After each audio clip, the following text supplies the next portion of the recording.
Amici viaggiatori, ben trovati in un appuntamento con Viaggiando Viaggiando, anche oggi sempre alla ricerca dei luoghi più belli vicini a casa nostra. Sapete, in queste ultime settimane siamo ospiti di Vicenza per proporvi e per documentarvi una serie di lavori, di ripristino e di restauro di alcuni fra i monumenti, fra i gioielli che offre questa città. Anche oggi parleremo di questo, parleremo di Palazzo Chiericati tra pochi istanti, subito dopo la sigla.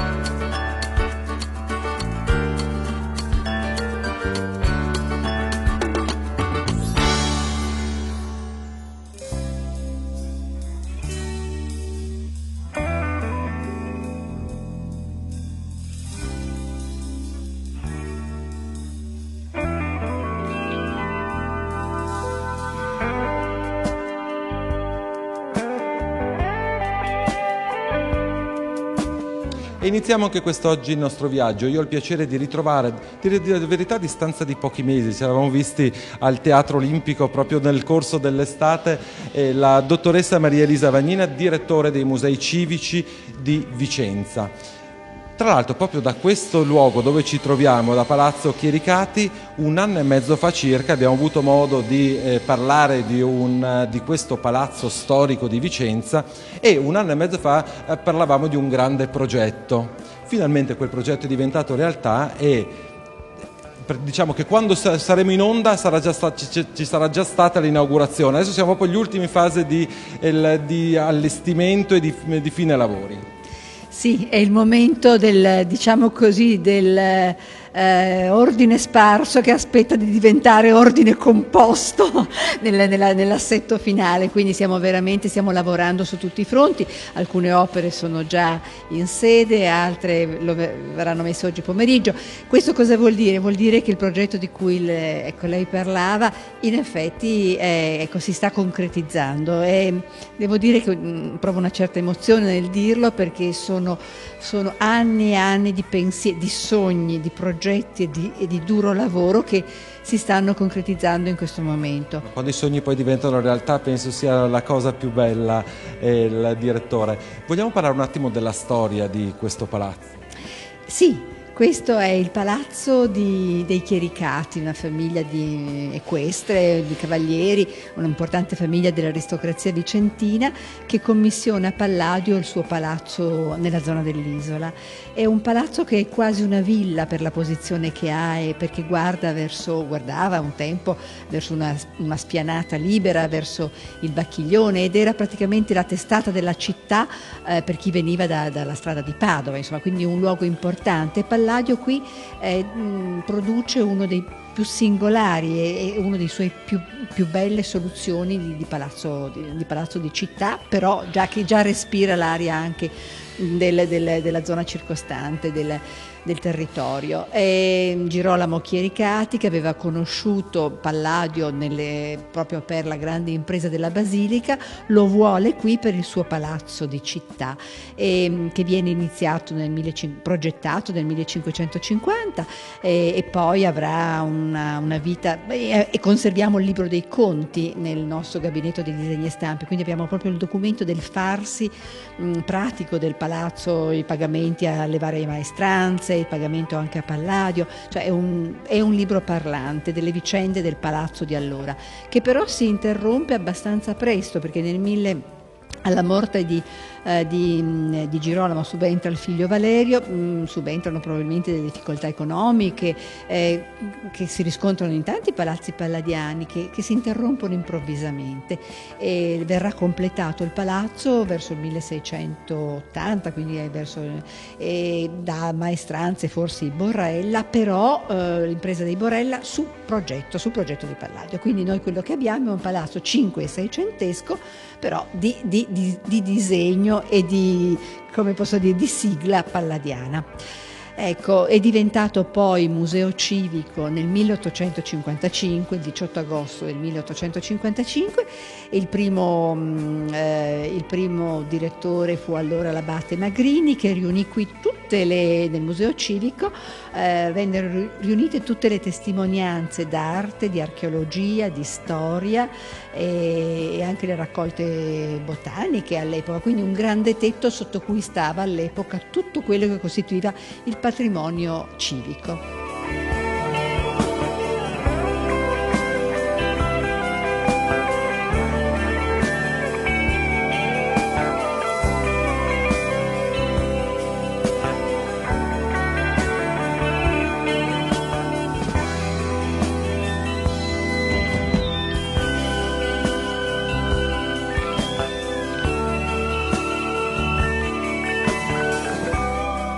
Poc'anzi abbiamo parlato di quando questo palazzo diventa museo civico, un piccolo palazzo, per modo di dire piccolo, che però riusciva a contenere un po' tutti i gioielli di Vicenza. Certo. Però presto il palazzo diventerà piccolo in rapporto alla crescita, all'incremento delle raccolte. Questo è un fatto tutto positivo e quindi nel tempo poi le raccolte di carattere storico nel 1937 si staccheranno e andranno ad occupare Villa Guiccioli, collegandosi molto opportunamente al parco storico della villa legata agli eventi del 48 e quindi del 1848, quindi là adesso c'è il nostro museo del Risorgimento e della Resistenza, un bellissimo museo. Più tardi nel 1981 un altro troncone si staccherà dal tronco generale, dal fusto generale, e saranno le raccolte di carattere archeologico e naturalistico e che si sposteranno a Santa Corona. Qui sono rimaste le raccolte pittoriche, scultoree e di arti applicate. Ma la ricerca di spazi collegati in questo caso non solo alla conservazione ma a tutte le attività museali è continua, ed ecco perché il recupero dei seminterrati in cui adesso ci troviamo diventa per noi così importante, perché sono luoghi dove noi racconteremo attraverso un allestimento stabile quando saremo a regime la storia del palazzo, perché questi sotterranei ben si prestano proprio come le viscere, no, di un organismo a raccontarci una storia antica. Qui ci sono le fondamenta del palazzo, qui ci sono i resti della piazza dell'isola. Tutto questo, qui si vedono più facilmente i materiali costitutivi, ci sono tracce insomma, evidenti, e quindi tutto questo verrà raccontato. Adesso comunque ci serve nell'immediato per ospitare questa mostra sui 5 secoli di volti. E quindi ecco che noi abbiamo conquistato in questo modo un luogo per esposizioni temporanee che francamente non avevamo fino adesso e che per un museo che si rispetti è un polmone assolutamente, una realtà un polmone assolutamente necessario. E qui ci troviamo nella cucina del palazzo, quindi sono ambienti particolarmente suggestivi perché in abbinata agli ambienti dei piani superiori che sono gli ambienti aulici di rappresentanza, qui invece abbiamo lo spaccato degli ambienti destinati alla vita più minuta, all'organizzazione della vita, la cucina, la cantina. Ecco, e così ho il piacere anche di presentare l'architetto Alberti, che è il progettista e il direttore dei lavori, perché noi tra l'altro stiamo vedendo per la prima volta un luogo che i visitatori fino a pochissimi mesi fa non hanno mai potuto vedere. Siamo proprio nel sottinterrato. Senz'altro è vero, in quanto questi sono degli spazi che non erano prima assolutamente visibili per condizioni di degrado incredibili. Erano completamente colmi di materiale e avevano grossissimi problemi di esondazioni e quindi di filtrazioni d'acqua.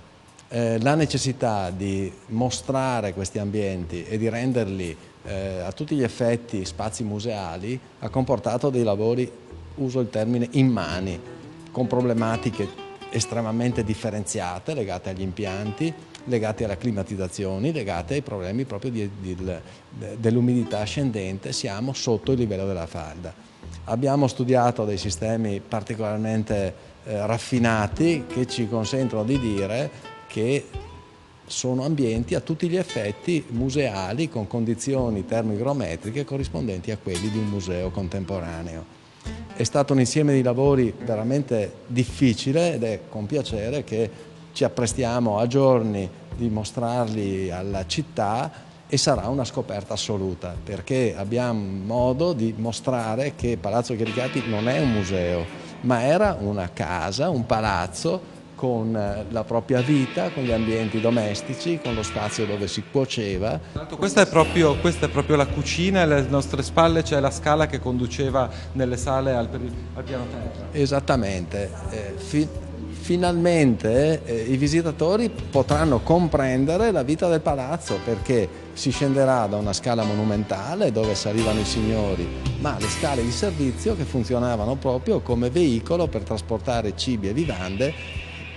Non solo, ma diventavano anche dei servizi igienici, perché non dimentichiamo che visitando un palazzo non troviamo i bagni, ma questi spazi delle scale a chiocciola contengono al piano degli scarichi che consentono appunto di capire la vita del palazzo e la vita cinquecentesca. Quindi elementi di ricchezza che contribuiranno sicuramente a far del palazzo e del museo una visita interessante. Lavori molto impegnativi, e tra l'altro noi abbiamo scelto proprio di venire a qualche giorno prima dell'inaugurazione, anche se, come vedete dalle immagini che il nostro Davide Segalini ha realizzato, vedete ancora un momento di cantiere. Naturalmente voglio ricordarlo, nel momento che stiamo andando in onda qui è tutto allestito e il palazzo è già stato inaugurato, però noi proprio per scelta abbiamo voluto venire qualche giorno prima, perché avremo modo sicuramente di tornare, di parlare dei bellissimi allestimenti e delle mostre che saranno presenti qui, però volevamo proprio farvi vedere gli ultimi giorni prima dell'inaugurazione, perché secondo me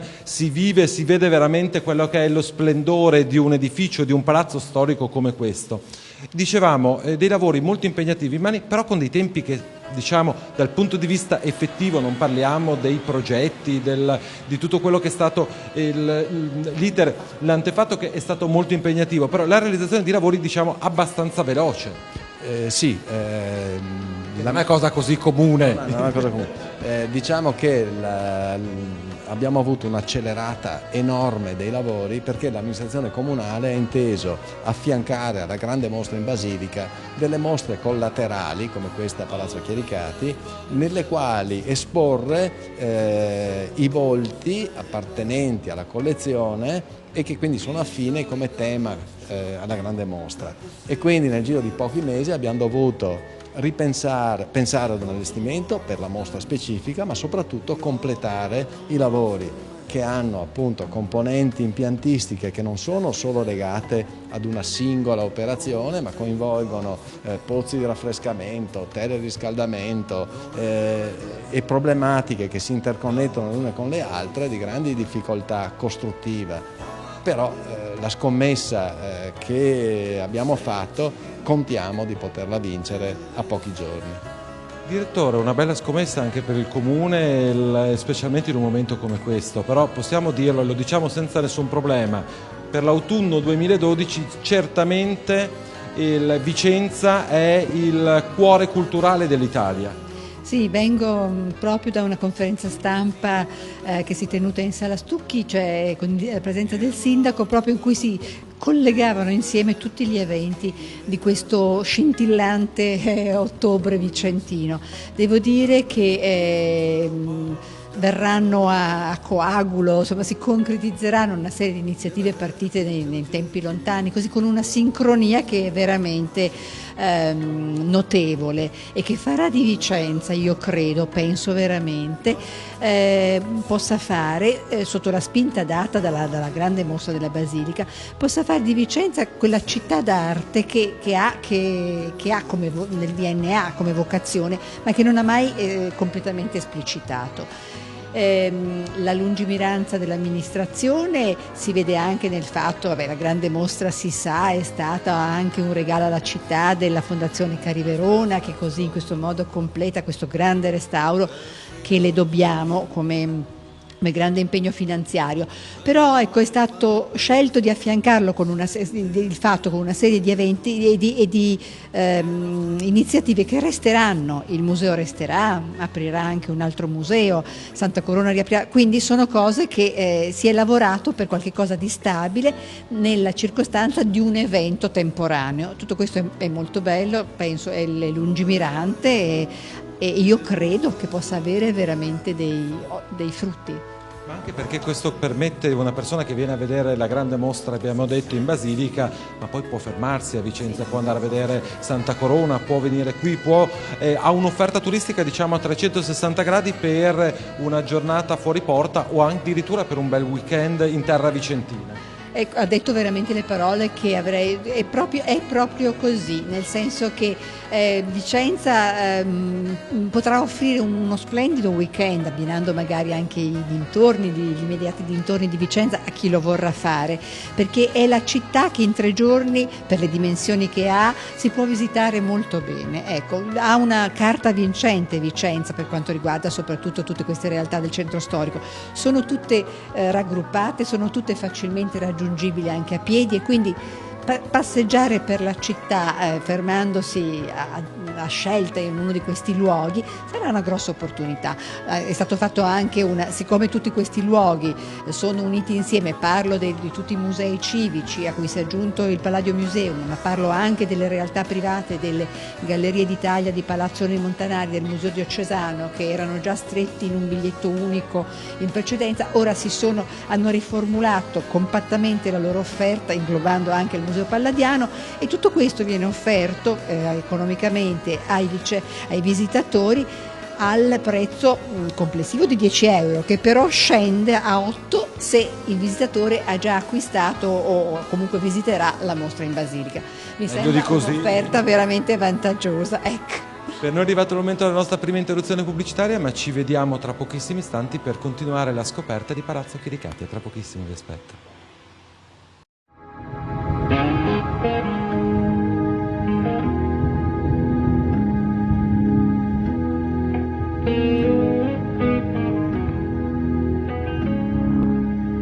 Seconda parte di Viaggiando Viaggiando, ben trovati a tutti i nostri amici viaggiatori. Voglio ricordarvi che oggi siamo alla scoperta, possiamo dirlo dottoressa, del nuovo Palazzo Chiericati, un palazzo che ritorna al suo antico splendore. Abbiamo visto un po' il cantiere in corso di quelli che sono i sotterranei che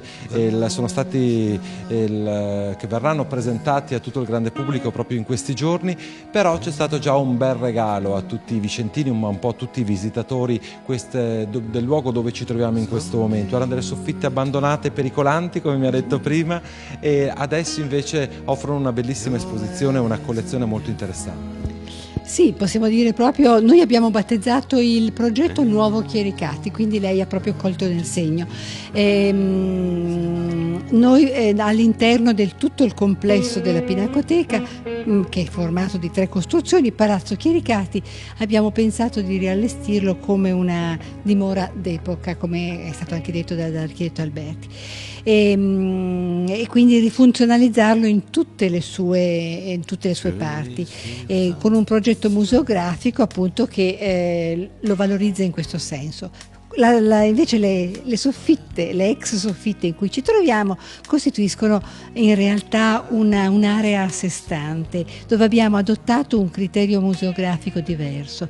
Abbiamo voluto fare un omaggio ad un nostro grande mecenate, un grande mecenate del museo, che è il marchese Giuseppe Roi, che ha lasciato in morte la sua collezione al museo insieme ad una fondazione, la Fondazione Giuseppe Roi, che porta appunto il suo nome e che ha come finalità quella di sopperire alle necessità dei musei e in senso più lato anche della cultura del territorio, quindi largamente dotata questa fondazione, quindi una vita e oltre la vita per il museo e per la cultura e per l'arte. Era un uomo, Giuseppe Roi era un uomo di grande fascino, di grande eleganza, di grande cultura, un mecenate della cultura presso anche paesi stranieri, frequentava la corte reale inglese, aveva amicizie altolocate e quindi a tutte ha portato, si è proposto verso tutti come messaggero ambasciatore della cultura e delle bellezze di Vicenza. Dicevo, era un uomo elegante che amava usare dei talenti che la vita gli aveva dato sotto ogni aspetto in un modo molto, godendone, e quindi la sua collezione di opere d'arte vestiva le sue case di Vicenza e di Roma, in un ordine così affollato sulle pareti, anche con qualche diciamo così situazione conservativa non ottimale, magari anche così sui termosifoni, cioè proprio affollata e vestita la sua casa. Noi abbiamo voluto ricreare un po', riunendo insieme le opere che provengono da Roma e da Vicenza, sono in tutto circa 94 opere che fanno parte, sono dipinti, 15 dipinti, 42 disegni, 36 incisioni. Abbiamo voluto riproporle così, con quest'ordine da casa, da situazione, da ambiente domestico eletto, di eleganza e di stile, però presentarle in questo modo. Ecco, come pensiamo che Giuseppe Roy potrebbe godere di stare qui in questi spazi che portano così fortemente il segno della sua generosità, della sua cultura e della sua generosità.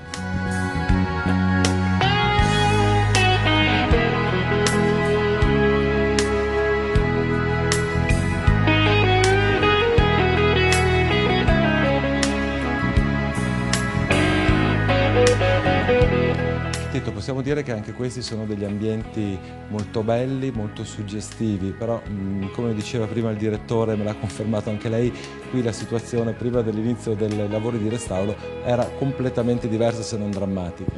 Userei il termine anche pericolante, in quanto i cassettoni lignei erano ormai collassati, causa filtrazioni d'acqua provenienti dal tetto. E quindi è stato necessario un loro smontaggio, la ricollocazione, aggiunta di parti, eccetera. Ma non è stato l'unico problema, in quanto noi adesso siamo in uno spazio museale e dal punto di vista normativo dobbiamo assicurare condizioni termoigrometriche e soprattutto condizioni anche strutturali. E qua sotto ci sono stanze decorate con stucchi. Quindi il consolidamento di questo solaio si è dovuto fare tutto dall'estradosso con tecniche pensate apposta per garantire la naturale elasticità dei solai, dovendo però garantire folla compatta, come speriamo poi siano i visitatori che vengono al museo. Penso che però sia stato un lavoro esaltante. È stato un lavoro molto impegnativo, sicuramente esaltante, ed è veramente, posso usare il termine, una gioia poter lavorare in un ambiente del genere. Ora che lo vediamo finito, uno tende a vedere gli aspetti positivi, a dimenticare le pene e le notti insonni nel risolvere problemi che apparentemente sembravano irrisolvibili. È sempre così. Il direttore, siamo purtroppo alle battute finali, anche oggi il tempo è volato, come ho detto oggi abbiamo fatto una puntata un po' particolare, abbiamo visto tra virgolette un cantiere ancora aperto che perché proprio ultimissime battute. Però conclusa. No, l'ultima parte è stata sicuramente la parte conclusa. Tra l'altro questo è un palazzo che ogni volta che io ritorno negli anni, in 9 anni di viaggiando, ho avuto il piacere di venire più volte qui, ma ogni volta ho delle grandi sorprese. E diciamo, l'ultima volta avevo parlato di questo grande sogno, di questo grande restauro. Il restauro finalmente c'è stato, abbiamo pochissimo tempo. Quali sono i prossimi progetti? No, dovremo completare anche le altre ali della Pinacoteca, perché c'è un'ala costruita nell'800 per ampliare il palazzo e poi una costruita nel 900. Tutto questo comunque fa parte di un unico progetto che è già stato pensato e che è il progetto architettonico, ma è anche il progetto museografico. Io parlo da direttore di museo e dico che appunto bisogna partire di lì. Ecco, bisogna partire di lì e siamo partiti bene, perché tutta poi la progettazione si è mossa intorno a questa cosa, l'organizzazione e l'esposizione delle raccolte, e intorno a questo tutto quello che ne viene, tenendo conto che il Palazzo Palladiano è il primo pezzo museale d'eccezione, il più importante. Assolutamente, infatti è stato il motivo perché abbiamo voluto oggi partire proprio dal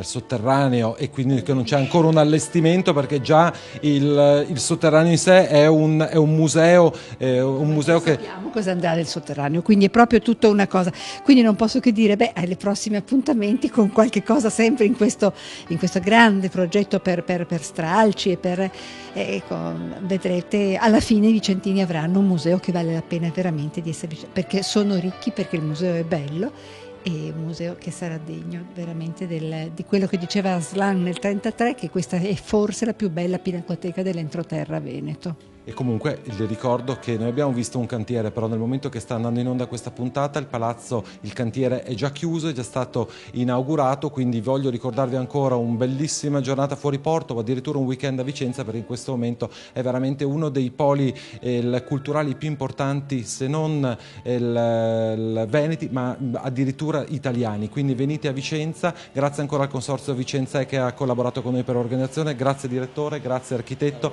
il tempo oggi è volato, l'appuntamento con noi per proseguire i nostri viaggi è la settimana prossima.